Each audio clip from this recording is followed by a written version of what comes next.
Hey y'all, the early birds, the go-getters, the trendsetters.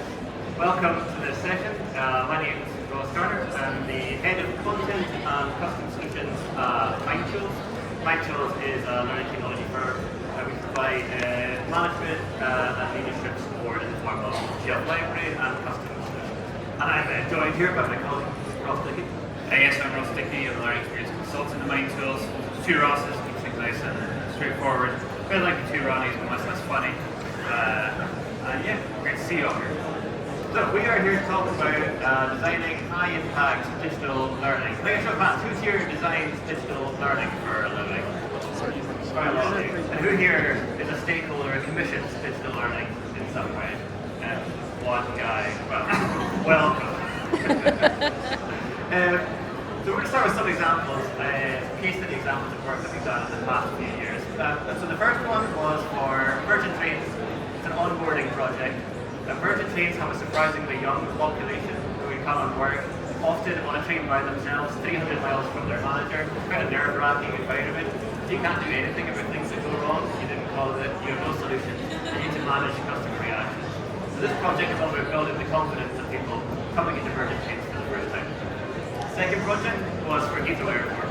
So Heathrow Airport wanted to build a learning culture where people would proactively seek out learning resources. And then the third project there was for Scottish Enterprise. right, thank you, they completely messed it. An award-winning project which I should remember better than I do, which is all about growing Scotland's economy by helping Scottish business leaders export goods and services for the first time. The thing that all these projects had in common was they had a really clear outcome that the people involved wanted to achieve, and they were able to measure that. And it can get very complicated, this because about learning evaluation, and learning measurement, and learning impact. What I mean is, did our learning intervention actually work? Did it achieve the thing that we wanted to? And over the course of the next 25 minutes or so, we're talking about what do we even mean by actually work? What is the thing that we want to achieve? So just to go back to that question, did our learning intervention actually work? That's a question we should all be interested in answering. Like, if we're not able to answer that question, then why are we doing what we're doing? We need to be able to answer that. But how many of us actually do this? So one way that we can answer that question is through our Learning Performance Benchmark Survey. It's an annual survey conducted by our Insights team at Mindtools, which asks learning leaders around the world a series of questions. And one of the questions they ask is, do you work with senior management to agree organizational metrics or KPIs for measuring learning impact? Now we're going to do a little bit of audience participation. Hopefully this is going to be a learning experience for all of you, so we want to keep you engaged. We know that engagement is important for learning. So I'm going to give you a few percentage intervals, starting at 100, working down to 75, 50. I want you to raise your hand when you think the percentage reflects the number of learning leaders who actually do this, who work with senior management to agree organizational metrics or KPIs. So, who in the room thinks 100% of learning leaders do this? Any optimists out there? Okay, nobody. 75%. Maybe not sort of head in the sky optimist, but you're still probably pretty positive about it. No? 75? 50? 50% of learning leaders? Okay, a few hands. 25%? A majority? 0. Okay, so the actual answer, you've all read our report, is 28%, so a little bit more than a quarter, which is still not great. It's not that many people do. So why is this a problem? Well, it's a problem because if we don't agree metrics, we don't know if what we're doing is working. We don't know if we're helping people get better in their jobs, which is sort of fundamentally what we're trying to do in L&D. And we don't know if we should change our approach. So one of the benefits of measurement is not just kind of giving ourselves a pat on the back when things go well, but it's also telling us if things are not going well, how can we change our approach and adapt it to sort of make it more effective. So how do we design high-impact digital learning and then make sure that it works? So we're going to talk through this kind of 6-stage process. So defining the problem, identifying the root cause, so why does this thing happen? Alright, see someone taking a photo, stand aside. There's a QR code at the end, you can get slides. Defining user concerns, speaking to users, designing the intervention, so making the thing, market the heck out of it, a novel suggestion, what if we told people where stuff existed, and then measure the impact of what we're doing. Now I think this is going to be key, particularly in the next few years, because in general, the learning teams that we work with, and freelancers that come in, or people that we recruit into our team, they often don't do this bit, they don't do this bit, they don't do this bit. They're really good at this bit. They don't do this bit, they don't do this bit. But this is the easiest bit to automate with AI. So, if we're looking for a job in the next few years, other than say you're learning designers, sticking here is problematic. And the rest of it, to be honest, is more fun anyway. So let's start with a little example. I've got my little stakeholder friend here. I was so lazy I got this stick figure generated by AI. I didn't even draw it myself. So our stakeholder comes up and he says, we need training on our information security policy. Great, I love it. Show of hands, who has had this request? Guy in the back. Good looking guy in the back. Alright, well, I'm a learning designer, I can help you here. We'll take your information security policy and we'll turn it into an exciting course. We've got our equipment security stuff, password security, religious software, all sorts of content that we can cover. But because we're learning designers, we don't just present content, we make it fancy. So we add animations, video, maybe a quiz, and people do the quiz at the end, and they get 100%, and everyone's happy, and information security is solved in this organization. A few months later, the stakeholder comes back and says, there's a virus in our network. How can this possibly be the case? Because we trained everyone on the information security policy, so that's super weird. Well, I think we need to take a step back here. So, the problem with we need training on our information security policy is it's not a problem. It's a solution. So let's get our stakeholder out. We need information security training. Information security. We might ask why I'm so interested in this. And he might say something like, we had a near miss recently, an employee downloaded a piece of software that almost took down our network. That is a real business challenge. We can get rid of that original statement and say, our new problem, malicious software poses a risk to our network. And then, when we look at all the stuff we have to cover, we actually don't need to cover all this stuff. All this stuff gets in the way of remembering the thing that actually helps us solve the problem. So maybe we need some stuff on malicious software, cybersecurity, maybe removable media, although anyone with good security standards isn't using removable media anymore, are they, Paula? So you won't remember the USB stick earlier on. So we need to define the problem. So once we've defined the problem, the second step is to identify the root cause. And often in organizations, when we're talking about creating learning content, the sort of default assumption is that knowledge is the problem.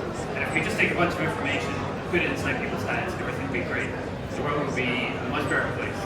But that's not always the case. There's various different factors that can contribute to performance issues in the workplace. And so here I want to recommend a book, Design for How People Learn by Julie Dirksen. This is a sort of Bible for our team. It's a sign reading for everybody who joins our team.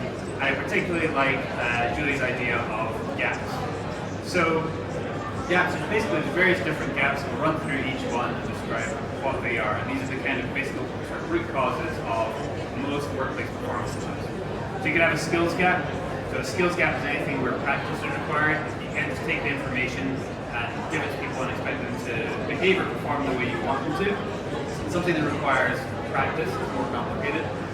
Motivation, so sometimes we want people to do things that they don't want to do, and that can be because the incentives are misaligned, or they might just not care that much about it. A lot of times in organizations, there's stuff that the organization cares about, but it don't mean anything to the people who are actually, sort of wanting to affect the behavior of it.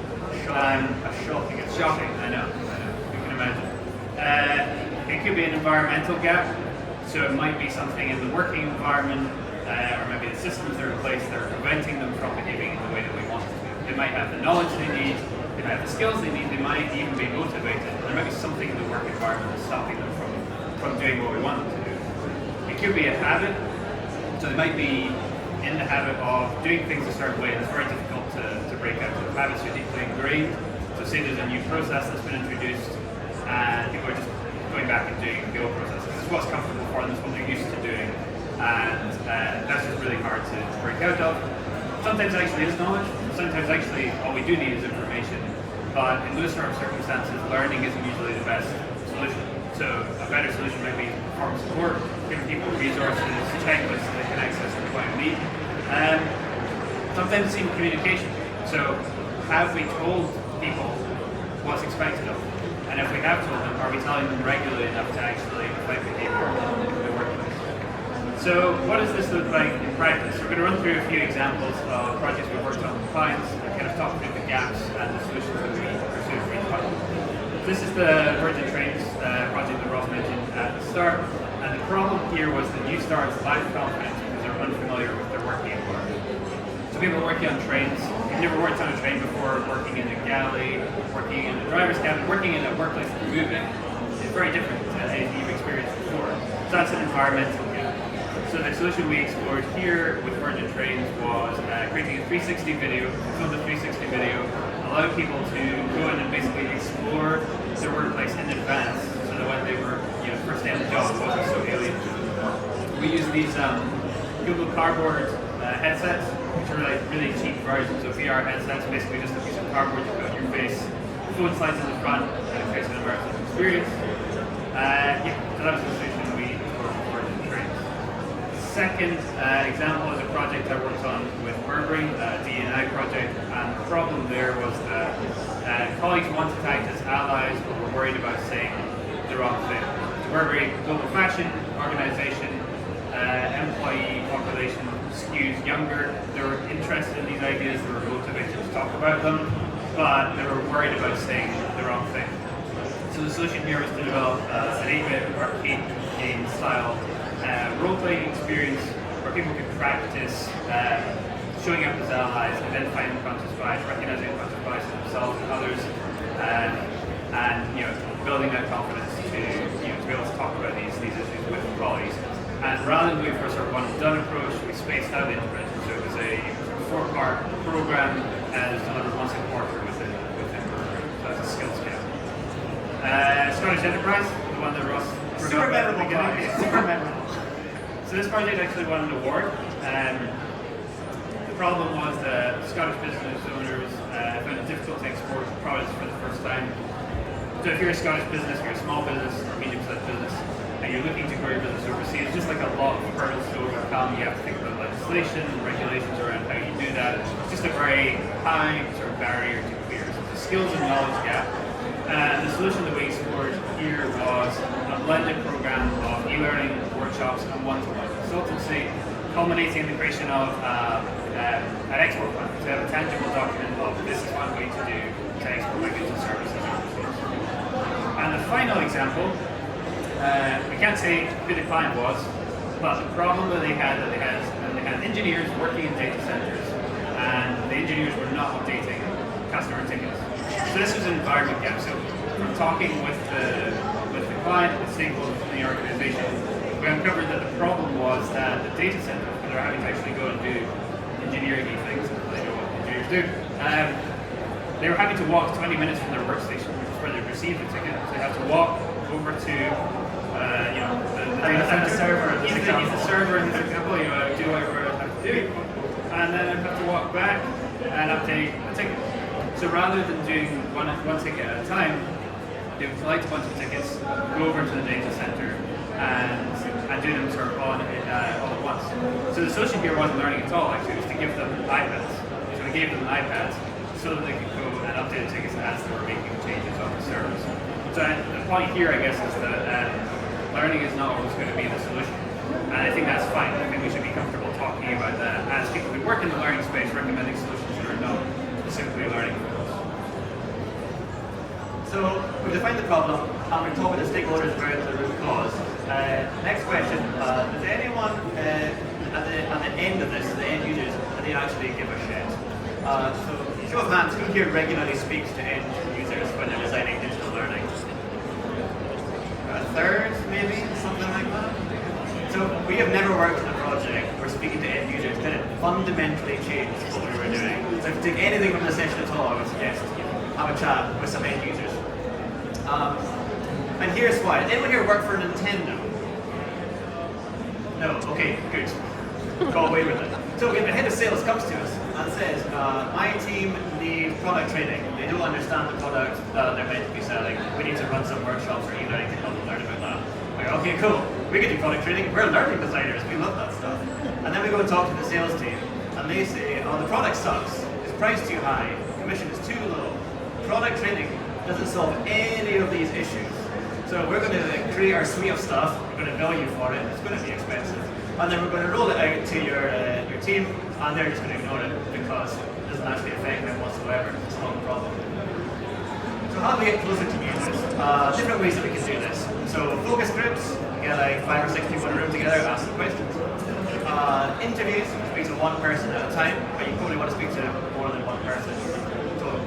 Observations.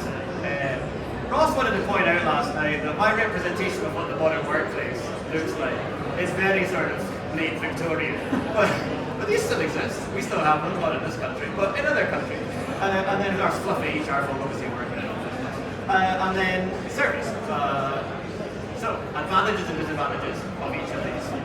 A focus group. You get breadth of insight. So you want to recruit people who have a diversity within your organisation. So different roles, different tenure, different levels of seniority. You get maybe 5 or 6. I did one recently with 12 people. It was absolutely chaos. I would 5 or 6 is a better number. And you get a good insight into like what do all of these people think about the particular issue that you're investigating. It's time efficient, speak to a few people at once, and you can uncover areas of tension. So sales and products fundamentally disagree on the issue that you're trying to solve. That's the thing you want to know before you roll out your solution. Disadvantages, you can lack depth, you kind of have to move through it quite quickly when you've got all those voices, and loud voices can dominate. And the way that we try and temper that is we'll ask everyone to answer a question anonymously first of all on a post-it note in silence, give them 2 minutes for that, and then we'll talk about the answer and kind of gather on top of it. So that if someone wants to say something but doesn't feel comfortable speaking up in front of the group, you've got it on a post-it and a safe space to do that first of all. Interviews. Depth of insight. You get one person, you can really drill down into what they think. You get time to explore specific issues, and if they bring up some surprising digression that you had no idea was the case, then you can go off on tangents and explore that, and there's plenty of time for it. Disadvantages. It's only one person's opinion.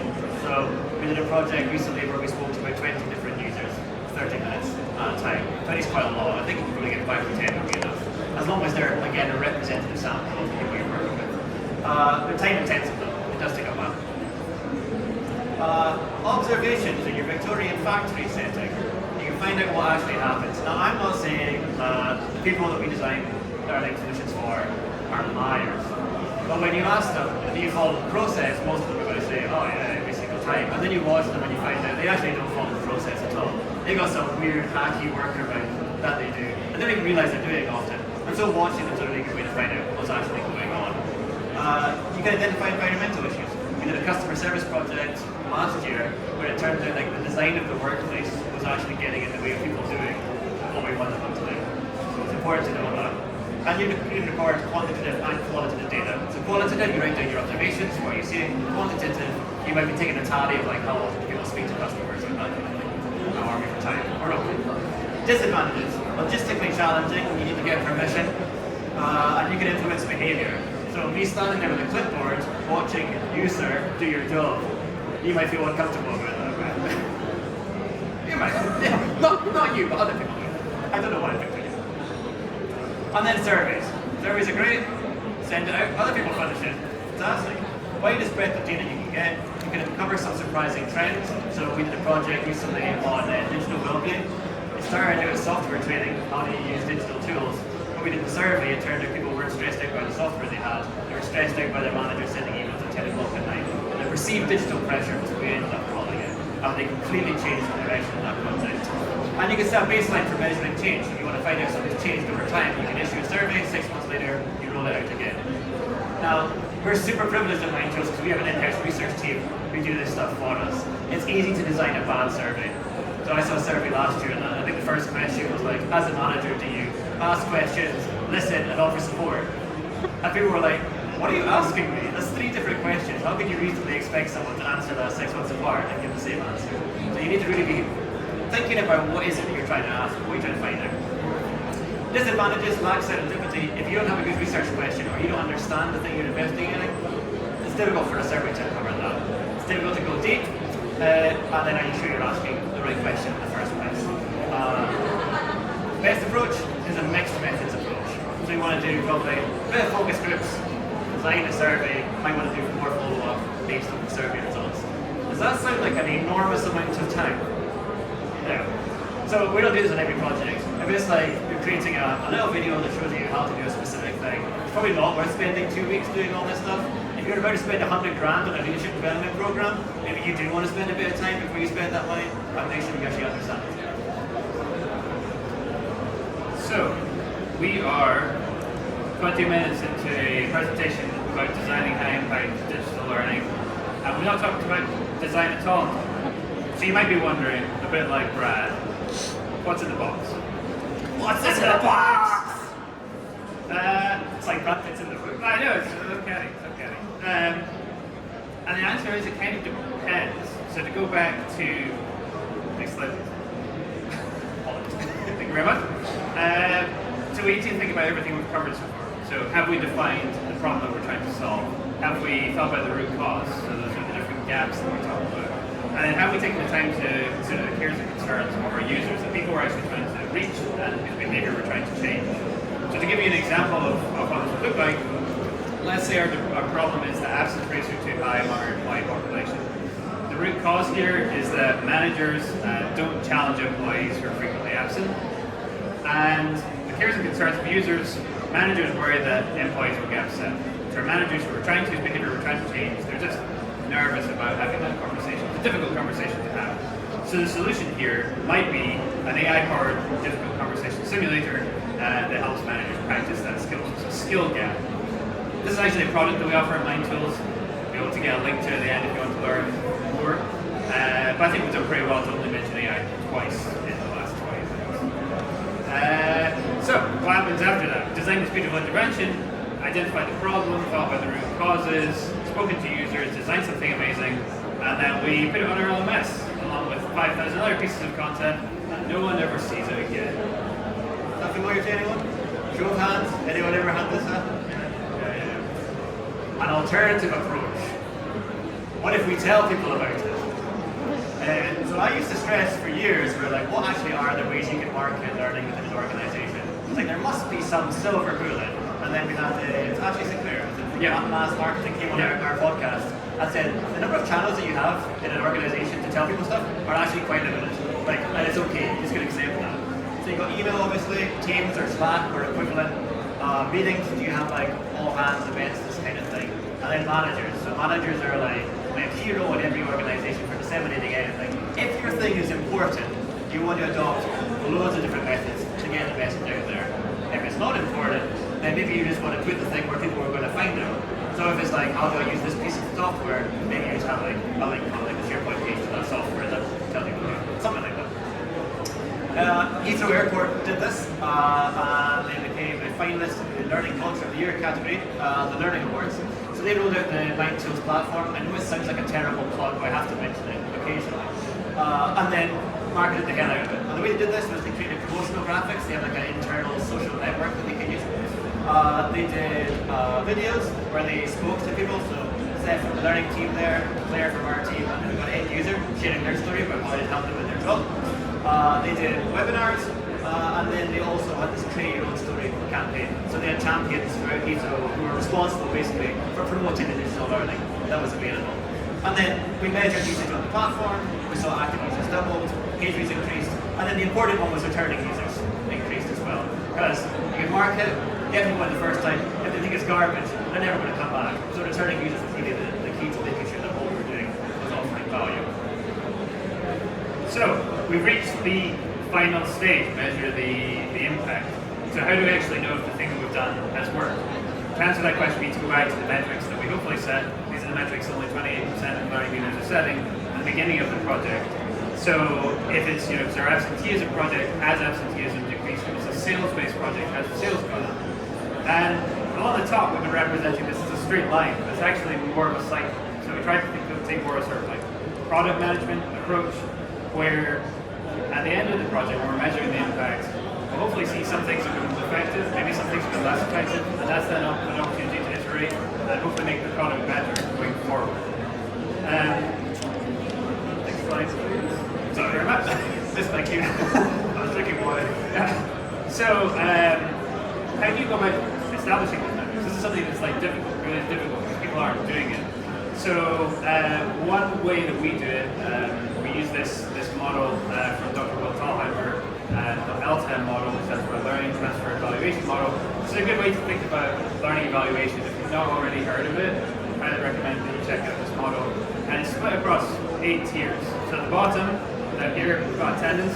This is the stuff that everybody measures. This is like engagement, attendance at the workshop, how many people completed the training. Not a bad thing. It's not necessarily a bad thing, but it doesn't tell us whether or not people have learned. So you've got this like little kind of skewed thing here, learner perceptions. So the way that learner perceptions are often measured is like, did you enjoy the lunch? You know, it's like, or would you recommend the training to somebody else? But the other side of that is sort of performance-based surveys. That's the sort of surveys that Ross was talking about, where you can ask learners about their plans to implement what they've learned in the workplace. Coming up to decision-making competence, so can learners make the right decisions in realistic scenarios? And then way up at the top, effective transfer. This is they've gone back to the workplace, they've applied what they've learned, and it's hopefully had the desired effect on absenteeism or sales or whatever other metric we're trying to take. So instead, check that out if you haven't heard of it before. Next slide, please. So the point of all this is if you don't have a clearly defined problem, it's impossible to measure the impact because you don't really know what you're trying to change. So our final message, Jim. Final message is, My bad. I jumped the gun. There's more before the final message. well, the final message is actually we had at the beginning, which is to remember this. We don't measure, we don't know if what we're doing is working, don't know if we're helping people get better at their jobs, and we don't know if we should change our approach. Up next, the final message. Is it? It is. So I implore you, do not rush to make content. It is going to get easier and easier to craft our content in the coming years. As a Gen AI gets like, write me a course. Brilliant. I've got 8,000 courses now to add to my LMS. Instead, design high impact digital learning works. I've been Ross Gardner, he's Ross Dickey. You have been a great audience, and I hope that you've enjoyed that. You can download the slides if you want access to them, so I'll get it away. We run a podcast every week. We have done for 8 years. We've done 370 episodes of it, so if you enjoyed this, there's plenty more. If this wasn't horrendous, there's plenty more you can listen to us talk. We also write a newsletter, the Energy Dispatch. That's out every Monday. You can check us on LinkedIn and visit our website. It's linkedin.com/business. Anyone wants some help with the workplace performance issue, we'll be lurking about at the back for a little while. Thank you very much.